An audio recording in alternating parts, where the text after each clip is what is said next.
Olá, seja bem-vindo, seja bem-vinda. Juros simples, vamos ver nessa aula, juros simples, coisas importantes sobre os juros simples. Nos juros simples, a taxa é aplicada apenas sobre o capital inicial. Então os juros são sempre o mesmo todo mês. Não vai haver juros sobre juros como acontece no juros compostos. Veja um exemplo. R$100, vamos dizer que eu peguei R$100 emprestados a 2% ao mês em 6 meses. Eu quero saber quais são os juros que eu vou obter. Então, os juros é calculado pelo capital C vezes a taxa I vezes o tempo T. Juros é igual a CIT, capital vezes taxa vezes tempo. Então, vamos ver nesse caso aí. No primeiro mês, vamos substituir na fórmula. Juros é igual a capital, R$100, vezes a taxa. A taxa você vai escrever em forma decimal. O que é 2%? É 2 dividido por 100. 2 dividido por 100 está aqui, é 2 centésimos. Vezes o tempo. O tempo, um mês. Porque a taxa é ao mês. Então, 100 vezes 2 centésimos vai dar R$2. Então, se eu pegar R$100 emprestados a juros simples de 2% ao mês, no primeiro mês eu vou pagar R$2 de juros, mais os 100 do capital, claro, né? Segundo mês, a capital vezes a taxa vezes o tempo agora é 2 meses, vai dar R$4. E assim sucessivamente, terceiro, quarto, quinto, sexto mês. 100 vezes 0,02 vezes 6 meses dá R$12. Então veja, no primeiro mês R$2, ao final do segundo mês R$4, ao final do terceiro mês R$6 e assim sucessivamente, ao final do sexto mês R$12. Quer dizer que terminando os 6 meses eu estou devendo 100 mais 12, R$112 é o que eu devo. Eu vou pagar R$112, que eu vou pagar o capital 100 que eu peguei emprestado, mais R$12 de juros. Beleza? Veja que os juros são proporcionais ao tempo. Olha lá, R$2 no primeiro mês, 4 no segundo, 6 no terceiro, etc., 12 no sexto. Não são números proporcionais? Então os juros simples são proporcionais ao tempo.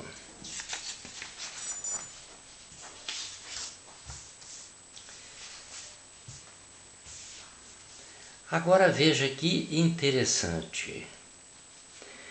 Você conhece a forma, né? Na verdade é uma forma da função linear. Y igual a A vezes X, ou E vezes X é igual a A vezes X. Y é o que? A função.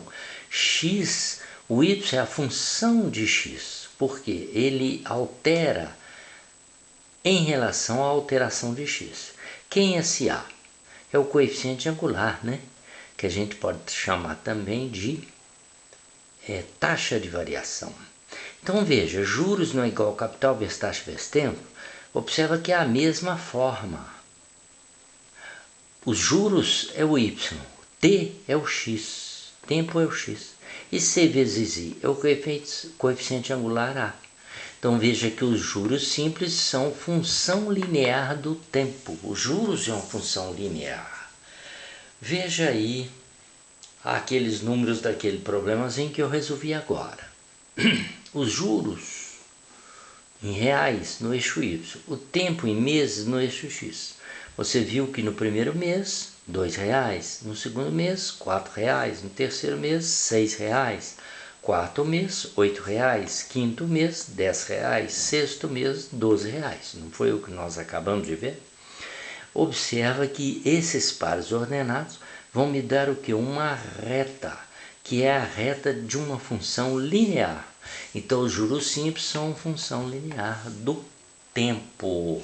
Não é bacana?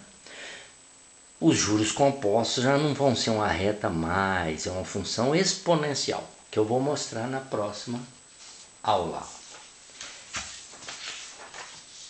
Agora, o montante. O que é montante? Nós estamos falando ainda de juros simples, tá? O que é montante? Montante M é a soma do capital aplicado com os juros. Então, veja aqui, eu calculei um montante aqui para você Eu calculei um montante aqui. Eu disse assim, você vai pagar ao final dos 6 meses, você vai pagar os R$100, que é o capital, mais os R$12 de juros, ou seja, você vai pagar R$112. Isso aí é o montante.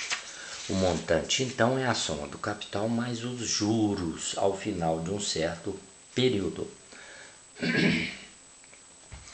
Então, veja, o montante não é capital mais juros? Então, o montante é igual a capital mais juros. Você não viu que o juros simples é CIT, capital vezes taxa vezes tempo? Então, capital mais juros. Tá certo aqui? Capital mais os juros, porque juro é igual a CIT. Agora, aqui é uma soma, em que eu tenho o quê? Fator comum, eu tenho parcelas comuns aqui. Então, coloca o C em evidência. Então, vai ficar C igual. Colocando o C em evidência, que multiplica C dividido por C dá 1, mais C vezes I vezes T dividido por C. Cancela C, fica I vezes T. Então, o montante nos juros simples é igual ao capital, que multiplica 1 mais a taxa vezes o tempo. Você vai ver nos juros compostos que esse tempo lá nos juros compostos vai ser expoente, não vai ser multiplicando, ele vai ser um expoente. Veja aí um exemplo resolvido. O capital de R$12.300 foi emprestado a juros simples. A gente diz, quando é emprestado a juros simples, a gente diz que é de pai para filho, né? Tá certo? Porque os juros são menores do que os compostos. Então, o capital de 2.300 foi emprestado a juros simples, a taxa de 2% ao mês é em 2 anos. Coincidentemente, eu pus 2% igual no outro problema, tá? Poderia ser outra taxa, né? 2% ao mês em 2 anos. Qual o montante ao final desses 2 anos? Então, vamos lá, ó. O montante é igual ao capital, estou substituindo aqui, capital que multiplica 1 mais a taxa, né, 2%, 2 centésimos, vezes o tempo. Veja bem, foi dado juros mensais e pediu em 2 anos. 2 anos são 24 meses. Tá claro? Então vai ficar 0,02 vezes 24 vai dar 4, vai dar... aqui vai ficar 2 vezes 24, 48, vai dar 0,0048, tá? Vai dar 0,48, mais 1,48. Então vai ficar 12.300 vezes 1,48, que vai dar R$18.204. Então veja aí, esse 18.204, o que isso significa? É o montante. O capital era de 12.300, depois de 6 meses, ele foi multiplicado por 1,48, 18.204. O que é um montante? Montante não é o capital mais os juros. Então você observa que se desse montante eu tirar o capital, vai me sobrar o quê? 5.904. O que é 5.904? São os juros simples, eu escrevi aqui embaixo. Então olha bem, o montante é o capital inicial dos 300, mais os juros, tá? Os juros são 5.904, que vai dar um total quanto? De R$18.204. Aqui eu pus só uma pincelada. Se fossem juros compostos, ó, é C, o montante é C que multiplica 1 mais I elevado a T. Aqui é elevado. Então ficaria essa mesma continha, só que o tempo vai ser elevado e não multiplicado. Daria 19.783,77. Então olha bem, no juros simples, isso aqui dá 18.200 e pouco. Em juros compostos, aqui dá quase 19.800, aumenta bastante, tá vendo? Mas eu vou explicar isso aqui em outra aula. Beleza, pessoal? Espero que tenha entendido, espero que tenha gostado, tá? Acesse o canal Sacando Matemática. Acredito que esses dois exemplos aí você entendeu muito bem o que são juros simples, né? Que os juros simples são uma função linear, o gráfico é uma reta. Por quê? Porque os juros são proporcionais ao tempo, beleza? Se o tempo dobra, os juros dobram. Se o tempo triplica, os juros triplicam, proporcionais. Pessoal, um abraço, fiquem com Deus. Tchau, tchau.